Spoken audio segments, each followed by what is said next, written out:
True violence is okay, so if you can't stand the heat, stay away from the fire.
What is up, Raider Nation? In case you don't fucking know, am the Commish. And this is Raider Reaction. Now, every Tuesday, we come to you from deep behind the enemy line in a special little place. And not everybody knows where it's at, so why don't I give you some simple directions so you can find us next time? And those of you that are lost can find us this time. We're found just down the street, past the house, with the boarded up windows. Make sure you stop at the corner. Ask my man Joe. He's a gentleman, he's a scholar, as well as a man of commerce. Slip in what you should, and he's gonna point you in the right direction. He's gonna tell you to take a left, and then a right. As you find yourself strolling down the damn street, minding your own goddamn business, a cool breeze will hit you that chills you right to your skeletal core, and you'll find yourself asking, was that the autumn wind?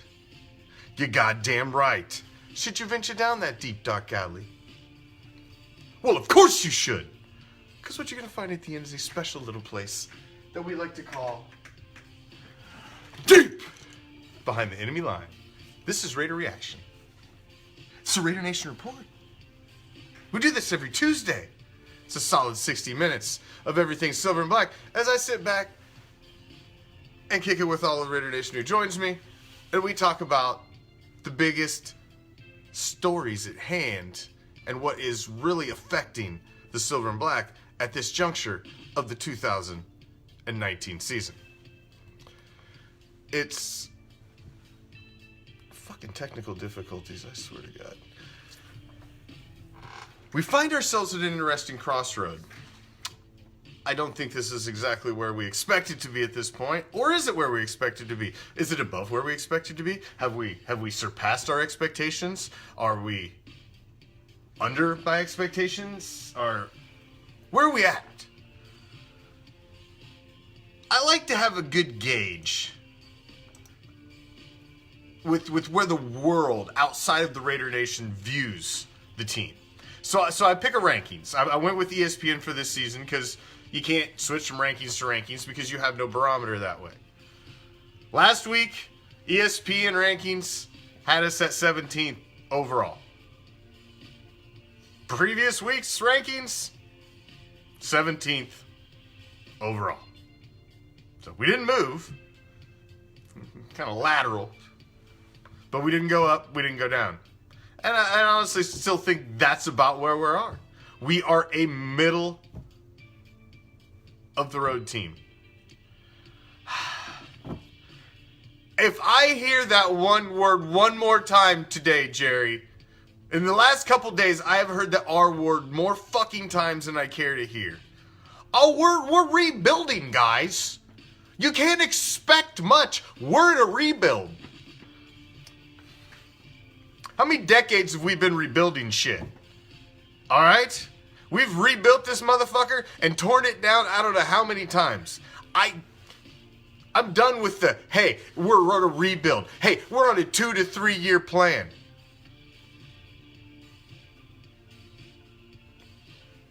It's a fucking file cabinet full of excuses, man. That's all it is. You're digging through a file cabinet full of excuses because you want to be able to deal with it. I guess that's the only way some people's psyche can deal with it.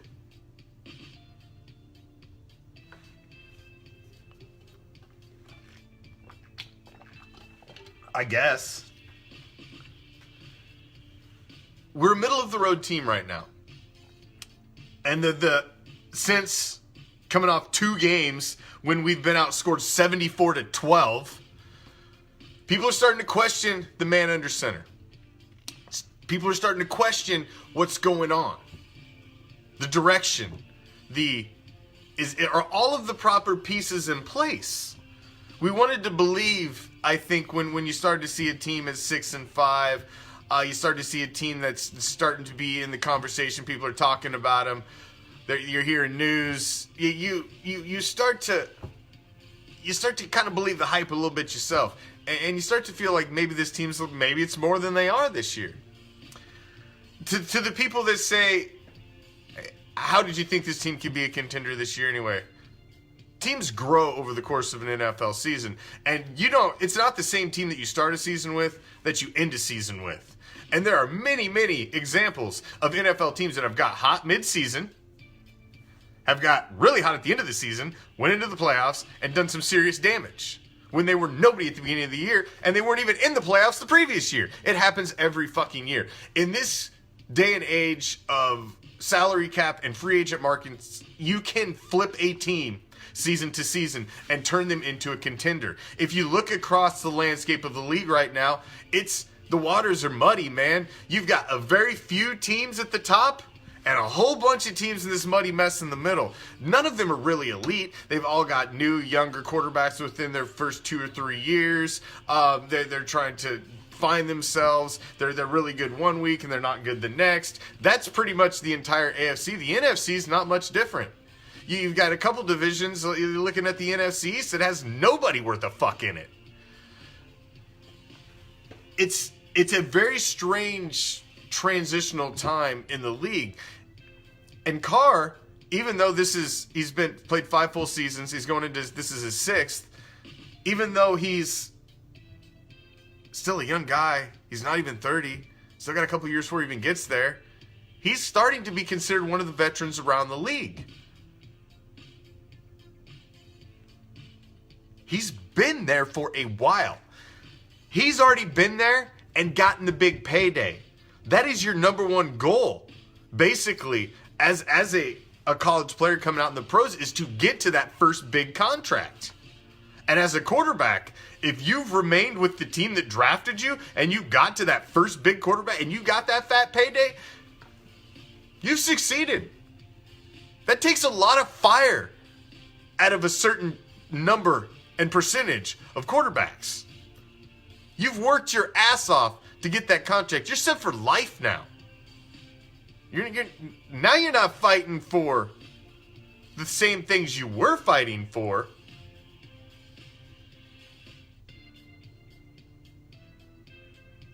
Haha, it's awesome, Andrew.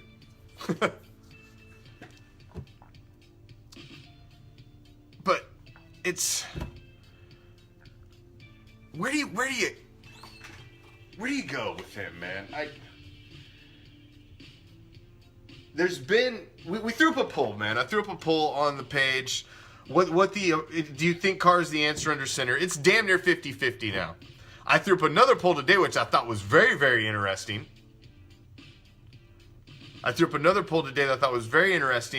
With where you thought the Raiders were and what you thought their chances were after the last 2 weeks. Man, I tell you what, fucking like 65% of Raider Nation, based on our poll, feels we ain't making the playoffs.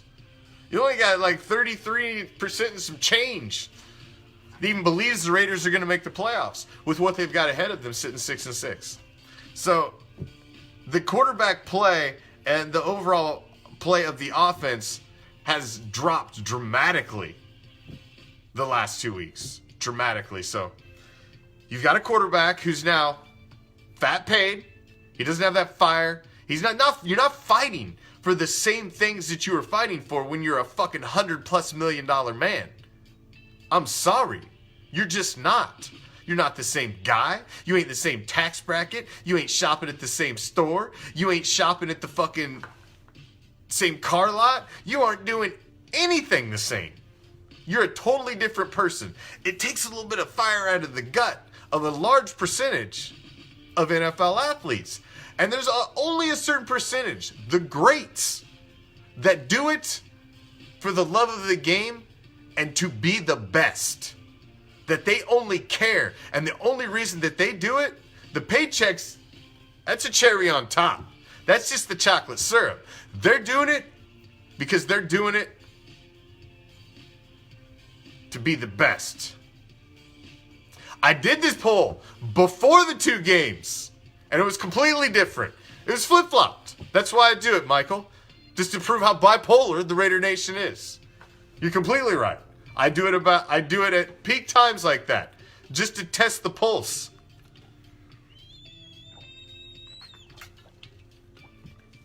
I've done the Carr approval rating poll 3 times this season. At different times. I've waited several weeks in between. When he's coming off of the winning streak, I did it. I did it earlier in the season when people were questioning him, when he was kind of wishy-washy there at the beginning of the season, and then we just did it again. So, and a couple weeks ago, I put up the poll. Do you think the Raiders are going to make the playoffs? Same thing. Completely fucking flip-flops. Completely flip-flopped. Completely bipolar, man. And I'm telling you, this isn't like, okay, I give these polls some credo. I give our polls some credo. I really do, because we share our polls in every large national Raider group that there is. All of the biggest ones, all across the country. And so every one of these polls is getting 1,500 to 2,000 plus votes on them.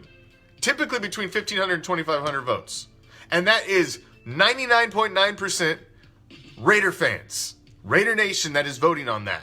So you are getting, from coast to coast, all around this sphere, you are getting a sample size of what the Pulse of Raider Nation feels by the Raider Reaction polls that we put out everywhere. And they don't lie, man. They don't lie. If you go read in the groups, what the poll says is exactly what people are saying.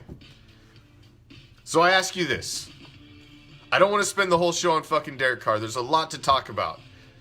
But he's an important part. He's the quarterback of the Oakland Raiders. That is a job that only 32 people in the world possess. A starting quarterback of an NFL franchise.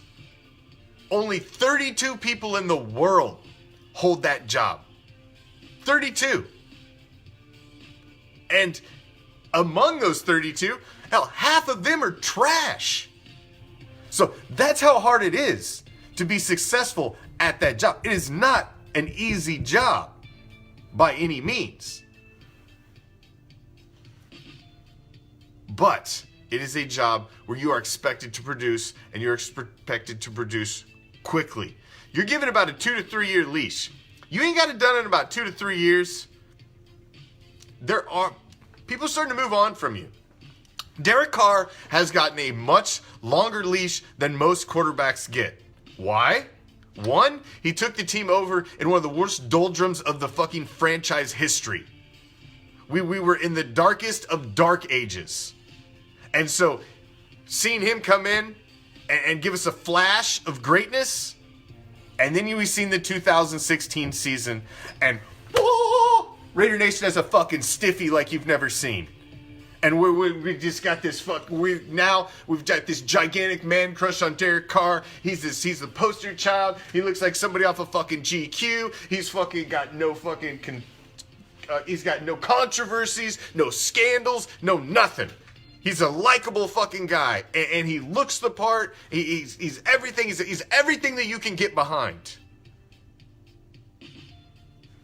2016, he gets injured, so we're like, oh man, we were there. So now 17, almost the entire 17, he gets a pass because we're all like, oh, he's coming off the injury and blah blah blah. So now we're in 18. He's kind of got questioned a little bit last year, but Gruden's first year, we knew it was a rebuild. Like, got rid of Mack, got rid of Cooper, took all of his weapons, and Carr really stood strong, and I thought under fire at the end of the season, and kind of earned everybody's respect. And we were like, all right, Derek, this is your year. But then even last year, there was a certain percentage of people that were still saying, oh, well, you got to wait till Vegas. We're setting up for Vegas. Like, it takes 3 years to completely reboot an NFL team. It doesn't. Look across the league. Other people are doing it in less time. Jesus Christ, the Patriots are rebooting every fucking year. So you can't tell me it can't be done. That it takes 2 to 3 years. And you got to... No. Not in this day and age. You can't tell me that shit. So now here you are. This was supposed to be the year, man. Derek Carr has a fucking Pro Bowl solid offensive line in front of him. As good an offensive line as any team in the league has. You can put him up against anybody else's. And you can make an argument for them as a whole. You got one of the best centers in the fucking game. Incognito's no slouch. You got solid tackles that are playing well.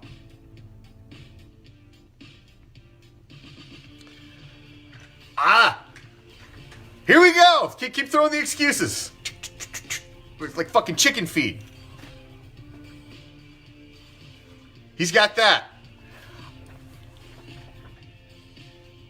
Let's go look at some of these other teams, ladies and gentlemen, who are succeeding on a weekly basis. I watched Andy Dalton dice up the Jets with no more fucking talent and a wide receiver core than we have. That our quarterback couldn't do the week before against the exact same fucking team. Andy Dalton had nothing and went out there and put a stat line twice as good as what Derek Carr did the week before. Carr has a better offensive line in front of him, a better fucking running back, a better tight end. So I'm sick. Listen, it's not all Carr's fault. It's not. But a lot of it is. There's a lot of it that is. It all goes through the quarterback. What does every quarterback want?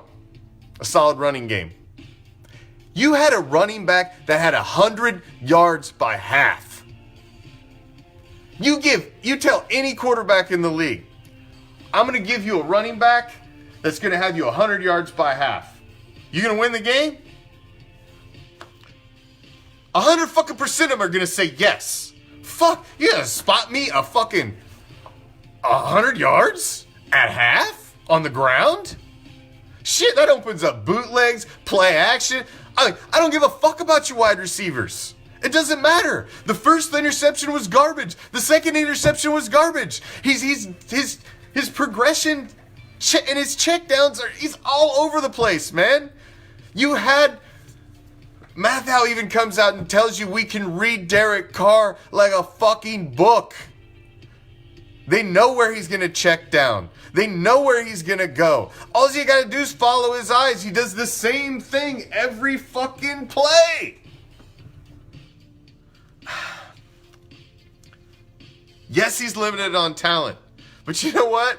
He's had number one wide receivers. And it comes down to this. And it's as simple as this. I'm going to break it down. Let's rewind it. Let's make it fucking remedial. Okay? It's real simple, man. Greatness in sports and great players in sports elevate average players around them to a level above what they typically play. Greatness, it just exudes greatness. Greatness overcomes in sports. It overcomes adversity. It overcomes fucking snow, rain, wind, the ice bowl. It doesn't matter, man. It doesn't matter. You can't make excuses. Greatness overcomes. Kirk Gibson limps to the fucking plate and hits a home run and can barely even make it around the fucking bases. Why? Because greatness overcomes. At some point, greatness overcomes adversity. If you're not elevating the people around you to become better, then are you truly great or are you just good? Are you truly great or are you just good? Because here's the question when you look at Derek Carr. Here's the $1 million question. And I ask you, Raider Nation, to answer it. I want all of you to answer it. Because here's the $1 million question. There are a lot of quarterbacks that come out of college, man. There are a lot of quarterbacks in the NFL right now. They've all got good arms. They're all good. They've all got talent. What makes a quarterback great? And here's the $1 million question. Is Derek Carr a leader of men? Is he a leader that can elevate a group of multimillionaires that live in mansions, that they aren't hungry, they have nothing to fight for but their own pride of their careers? Is he a leader of men?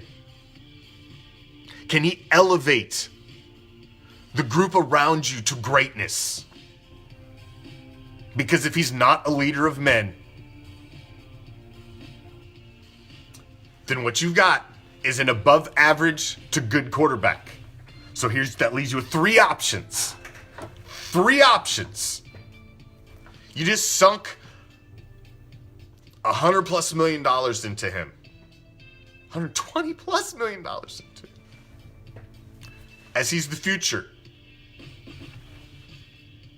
You ride with that. And you accept the fact that, maybe John Gruden looks at him like, hey, he's a better Brad Johnson. Maybe that's the way he looks at him.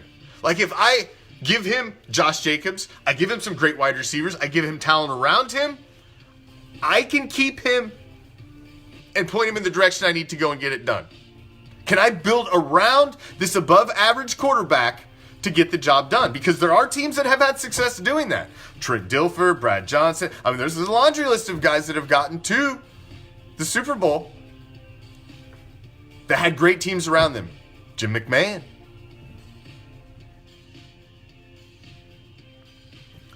Or you got two other options. One, you bring in a veteran. You bring in somebody who's shown a little success around the league, that's shown they've got what it takes to be an NFL starting quarterback, a la what John Gruden did with Rich Gannon. That's option number one. So you got to look around the league. Who's out there? Dak Prescott? They're going to franchise tag his ass this year. He's not going nowhere. Drew Brees, you want to try to make some big crazy play at Brees? I mean, it's possible. I don't think you ever pull him away from Sean Payton and the Saints before the end of his career. You want to bring in Phillip Quivers? The Chargers already cut bait with him. Think John Gruden can milk some greatness out of him, the silver and black? You want that? You want Cam Newton? Cam Newton's going to be out there. Are you interested in Cam Newton? Ryan Tannehill. You're going to get a look at him this week. You want Tannehill? Andy Dalton. He's going to be out there. Nick Foles. They've already benched his ass for fucking Captain Mustache. Jameis Winston. Bucks are about to cut bait with him. He's got a cannon of an arm. He's fucking dumb as a fucking board, though. You want him? Teddy Bridgewater. He's about the best that's out there right now. And so, are you going to go with one of these guys? Because some of these guys aren't going to be cheap. So are you even getting that much of a discount? Is that kind of a lateral move? You want Mariota? Fuck, you got benched for Tannehill. I mean,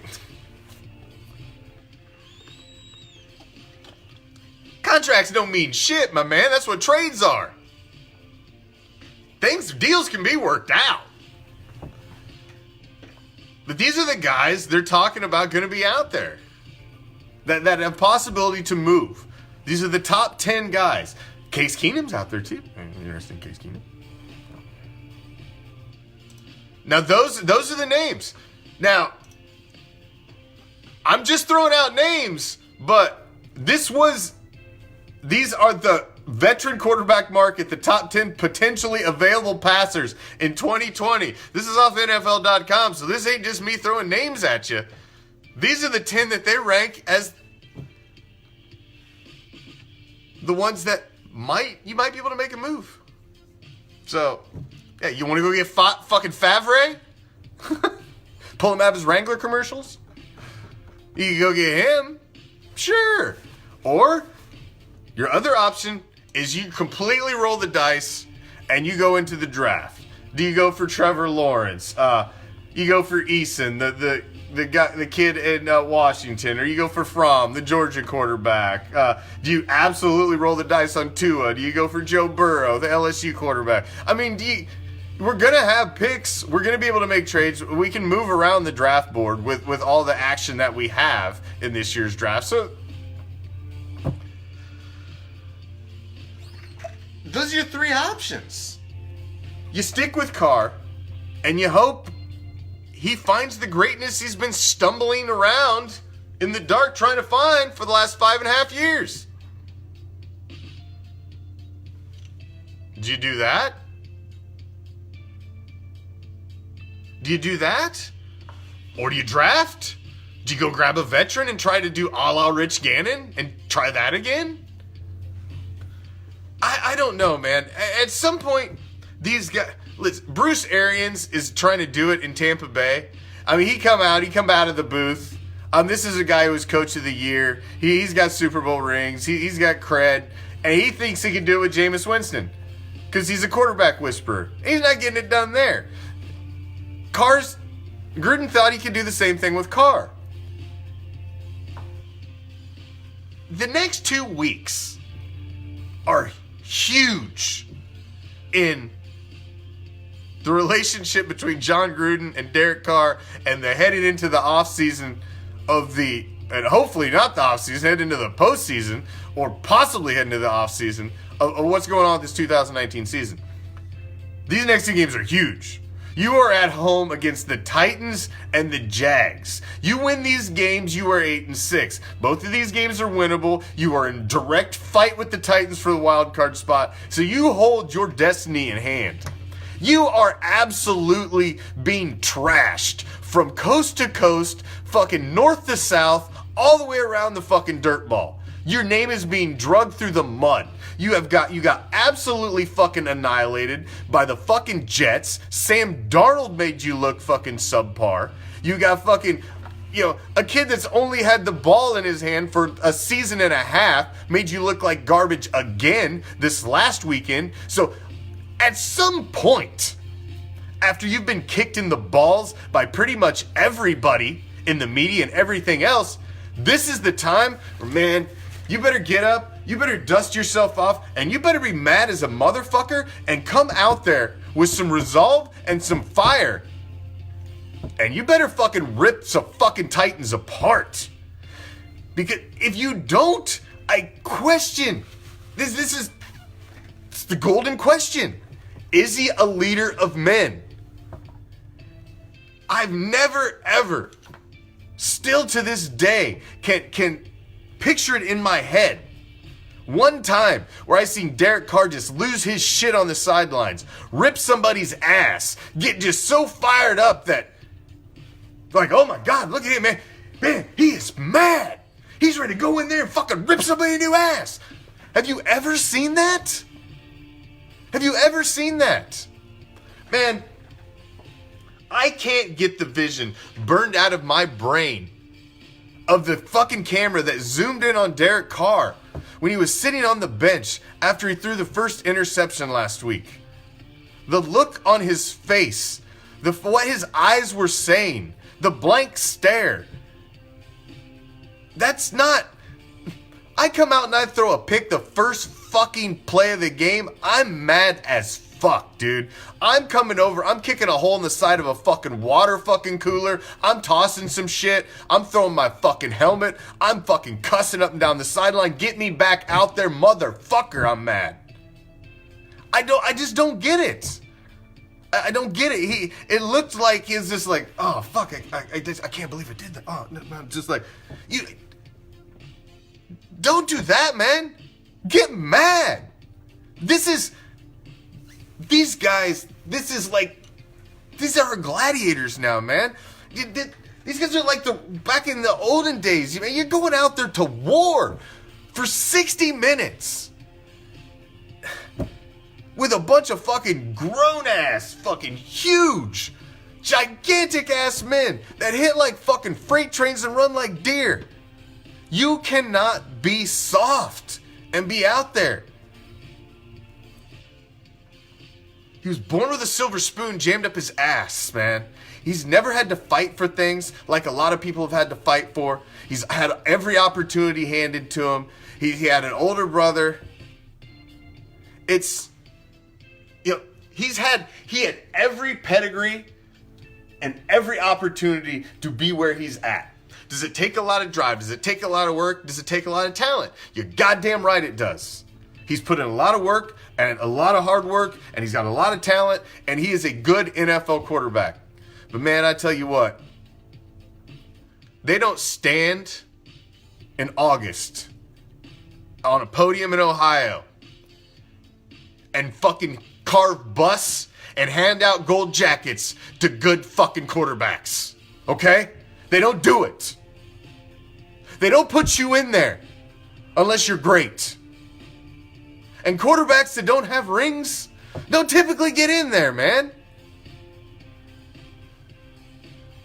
That's what this team needs. We need greatness. I don't believe a good quarterback is what is going to get us to the promised land and get us over the hump. I don't believe it. I don't believe it. I don't think it's a good quarterback. I believe we need greatness. Greatness overcomes, man. You don't sit around and watch greatness grow for 5.5 seasons. Oh, it just needs a little more water. Just a little more. Oh, let's try this wide receiver. Marshawn Lynch, I will give him a rookie. Let's try this. Maybe with a little more sunlight. Maybe greatness will grow. But that's not how it works, man. Pele, the soccer fucking phenom. They knew the kid was great when he was like 10 or 12. LeBron James was targeted when he was how young? Michael Jordan was great. You knew he was great from the first time you seen him play. When you see greatness, you just know it. Greatness overcomes in sports, man. You're born with it. You are right, Raider Chris. You are 100% born with it. And you know what? I coached youth soccer. I coached youth soccer and youth flag football for many, many years. And I coached all the way from 5-year-olds all the way to 13-year-olds. And I coached a very wide spectrum. So I would see kids basically from I would get these kids from the second they basically realized, oh shit, I've got a little bit of skill, to the time that they're leaving, heading into high school, and they're fucking straight ballers. I've seen some of those kids, and I've seen some of them go all the way from 5 all the way to leave. And I had some of them all the way through their entire youth careers. And I tell you what, man, by 6, 7, 8, I could already tell you the ones that you should probably just, why don't you go get them an instrument? Because they didn't have it. I could already tell that. Of course there are kids that bloom later and late bloomers or what have you, but I was pretty goddamn good at picking them out, man. You can tell. You're born with it. The kid that goes out there and takes the fucking ball and just, weaves through about 3 guys and fucking blasts it on the goal. You don't have, as soon as he gets the ball, he just wants to go, Or when he gets the ball, he's headed to the end zone. You just don't have, certain things you just don't have to teach. Just born with it. Now, yes, you can. Todd Marinovich's father created the perfect quarterback. That was his entire goal. But what happened when Todd got to the NFL? It's not what he wanted. He wasn't there to succeed. He already made it. He made it to the NFL. That was the entire goal. Just to be an NFL quarterback. He did it. This is his dad's goal. It wasn't his. So unless you have the fire, unless you want to do it for yourself, unless you just have what it takes to want to achieve greatness. Everybody wants to achieve greatness. Only a very, very certain small percentage get it. A very, very, very small percentage. And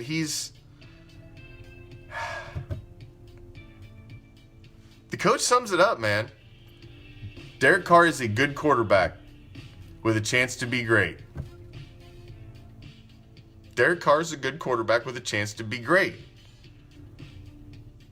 I could say that about half the quarterbacks in the league, though. Good quarterback, chance to be great.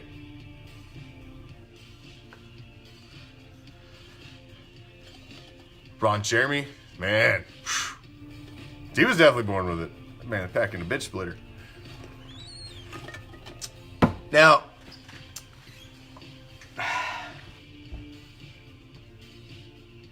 I don't want to spend any more time on that. I really don't. But it is such a huge, polarizing topic right now with what you've seen.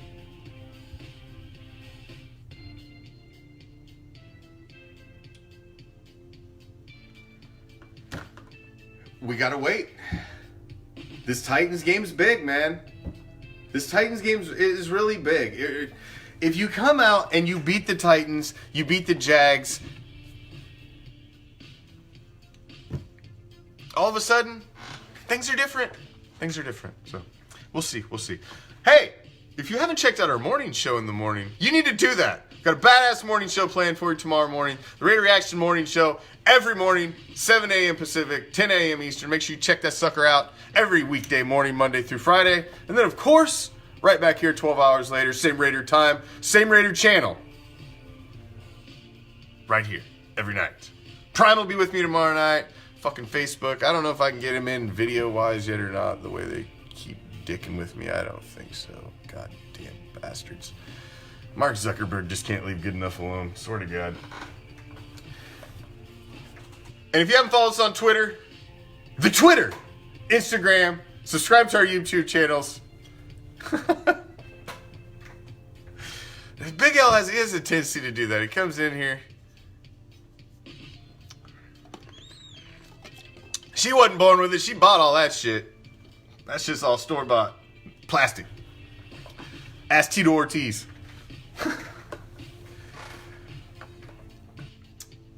So, moving on. Let's talk about positives. First off, first positive, purple drink. Something about purple drink? First positive, obviously, is Josh Jacobs. 1,000-yard rusher already, rookie year, through freaking 12 games. Impressive, man. 13th week, 12 games played. That's impressive. Very, very impressive. First Raider rookie to ever do it. He had to eclipse that 1,000 yards like 3 times that game, but, you know, he still held it regardless. So, but the kid's impressive, man. 100 yards at half, and then we could do nothing for him. It just is beyond me. Derek Waller, another just having an amazing season. Waller has really been one of the bright spots. Darren Waller and... Did I say Derek Waller? I think I did. I think I just combined Derek Carrier and Darren Waller into one person. Darren Waller had an amazing season, and again, over 100 yards receiving. He had a great week this past week, but he's basically playing the role that Jared Cook played last season. So, we didn't have the number one wide receiver last year, and Carr struggled. Tried to bring in a lunatic, of course that broke. And that's going to be a problem. That we went out and you cut bait with Trevor Davis. You try to bring him in. And basically Davis was only brought in originally to be a replacement for Harris, who went out in your special teams as your return guy. And then he got vaulted into the fucking pecking order of wide receivers because we had nobody else. I tell you what, man. I threw up the goat, let's go get Crabtree. And I tell you what, man. Goddamn, the fucking lynch mob was out. You know, Crabtree? Why would you want Crabtree? This is a think out of the box type moment. You gotta do something. There aren't fucking stellar NFL wide receivers standing on the street corner. So you can't go out and pluck top tier talent. You can't go to get it out of the wide receiver fucking rookie class for next year. Doesn't work that way. So what do you gotta go get? You gotta go get a guy who everybody's given up on, who's sitting at home in week 13, week 14 of an NFL season, and say, hey man, you want one last shot? Do you got enough tread on the tire? Do you have enough fire in your gullet for one last shot? That's what I'm talking about. I tell you what, man. I'd stick Michael Crabtree out there right now in front of fucking Keelan Doss and Marcel Aitman in a fucking second. I wouldn't even think twice about it. You can stick Crabtree on our team right now, and he's a starter. Is it a crazy idea? Yes. I don't even know if him and Carr even liked each other. He made some comments about Carr when he left the team. But you know what? I didn't see Derek Carr throw to anybody else's entire career with as clutch of plays in big moments as Michael Crabtree. I'm just saying. And then all they go, he can't learn the playbook. Are you crazy? He can't learn the playbook. The motherfucker don't know what a slant is? Don't know what an out is? Don't know what a curl route is? Deep post? I'm pretty sure he does. Okay? You can dumb shit down to stick a wide receiver out on the field and get him in up to speed pretty quick. You don't even have to use him all the time. You just stick him out there. It changes things. It gives you matchups. You've got to think outside the box at this point in the season.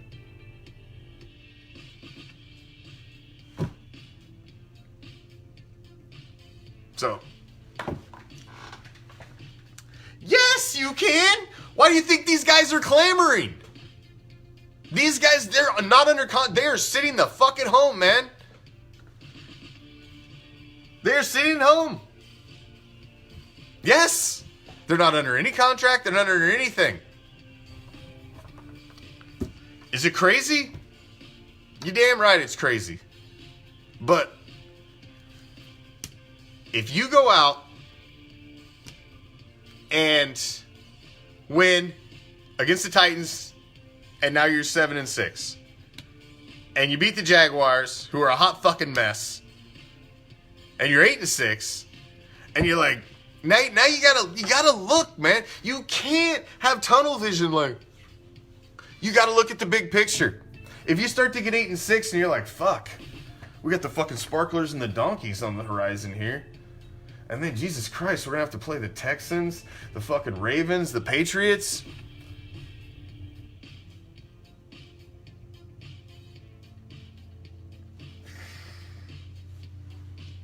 Yeah. With what are you going to attack them with? You got to have something, man. Terrell Williams has proven over the past month that he is not a true number one wide receiver. At best, he's a 2.5. I barely even call him a 2. I don't even know if he's an every down starter. He hasn't impressed me at all this season. And you got Zay Jones. I mean, we got nothing right now. I get it. This is where we got to be creative. And this is where it comes down to the greatness of your quarterback, and is he going to elevate the people around him? Great players make average players better. Great players make average players better. It's just the way it is, man. It's just the way it is. We have the return of Marquel Lee. He's coming off of IR. He's back and active. That's a big injection, I think, into the the linebacking core, which has been beat up and has been injury plagued a lot of the year as well as suspension plagued and everything plagued. Getting him back, I think, is big. I liked Marquel Lee. He's a little undersized, but he's fast. I thought he played the run well. Always thought his pass coverage was a little questionable, but he's depth. He's young. He's got that fire, and I think he could really help right now, throwing him in the mix. I think our young defense has a core, and that's one of the positives that I really think we can build around this season, is we've started to really get some push up front, which that was one of the big things that everybody in Raider Nation wanted in the offseason. I want a pass rush. Got rid of Khalil Mack, got to get a pass rush. Well, we got that. We're getting that. You're getting action around the quarterback. You're getting pressure on the quarterback. We're even getting action on Mahomes. It's the offense, man. I hate to even I can't even get away from it. Fuck, I just turn around and I'm like, oh my God, there it is again. I can't get away from it. I don't even want to talk about the offense anymore, but it just all comes back to that because your defense is doing good. Your defense kept you in the game the whole first half against the Chiefs, who everybody's like, oh, you think we compete against the Chiefs? Oh, they're so great. Yes, we were doing fine against the Chiefs. But at some point, your offense has to score to get your defense off the field and give them a breather, man. The defense, an NFL defense is already fucking handicapped with the way the rules are nowadays. These guys are chasing guys that are huge and run like a fucking deer, and they're not allowed to touch them. They're not allowed to breathe on them. Don't look at him wrong. Oh my God, did you squint at him with your left eye? That's a flag. If it was your right eye, it'd be all right, but left eye, fuck, that's a flag. You can't even do anything. So to be a defender, you're already coming in at a disadvantage. So you know you're going to give up some points. You know you're going to give up some yardage because that's just what you got to do. So if you're holding these teams down and the defense is the offense has to do the same to the other team's defense. They've got to go out there and get a drive, eat some clock, because your defense is out there running their asses off chasing the other team at a rule disadvantage already.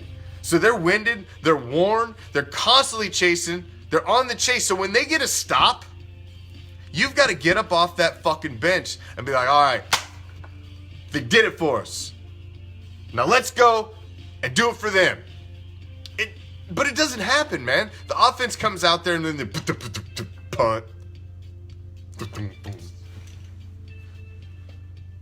And even the Lions, man, the Chargers, the Bengals games, each one of those games, I mentioned it after every game. There was a point in each one of those games where we had the capability and the opportunity, even a couple times in a couple of those games, where you had the opportunity to go up by 2+ scores several times. You already had a 1+ score lead, and your defense made the stop and gave you the ball back, and then you pissed down your leg. You had the opportunity to go down and score right there when your defense sets you up and put all of the pressure on the other team. Now they're down by 2 scores. Now all the pressure's on them. But instead, our offense comes out, dicks around, fucking We don't have that killer instinct where we just fucking step on a team's throat and just put them out of their misery. We're already up by 7-8 points. You gave us the ball back. You're done, motherfuckers. We're going up by 14-16 right now, and we're putting it out of reach, and we're going to stay on you. We don't do that. No. But we praise our quarterback when he looks like shit in the third quarter and then has one heroic drive at the end of the game and pulls it out and we win against a game that should have never even been fucking close to begin with. And then we congratulate him for the fucking fourth quarter comeback.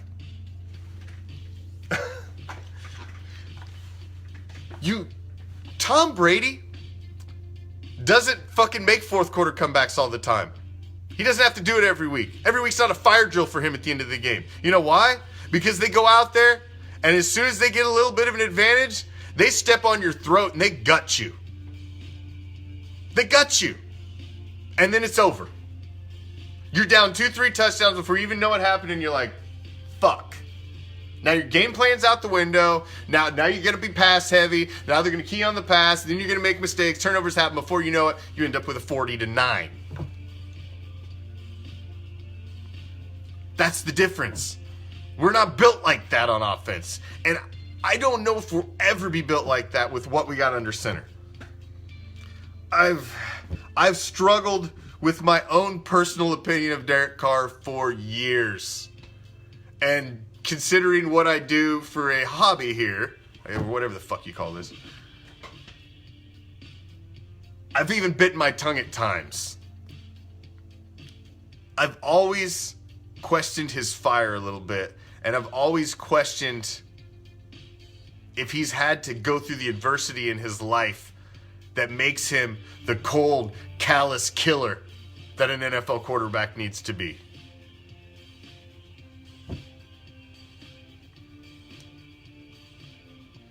I heard Dan Patrick, I was listening to him this morning, he was telling a story about Drew Brees, about how when he went out and played golf with Drew Brees, that he was getting ready to get his third birdie in a row, and he was putting for it. And Drew Brees was so pissed that he was walking around him and saying, I can't believe you're going to get 3 fucking birdies in a row. And just muttering under his breath, walking around him, annoyed Dan out so much that he missed the putt. And didn't get the 3 in a row. But because that's the type of competitor that guy is. Those guys that are wired like that, they got to win at everything. And you just can't turn it off. Or you're just a guy that's got talent. Because there's those guys too. But you gotta have, to be great, you gotta have the talent, and you just gotta be wired a certain way in your fucking head, man. You've gotta have a little bit of fucking crazy in you to be a leader of men.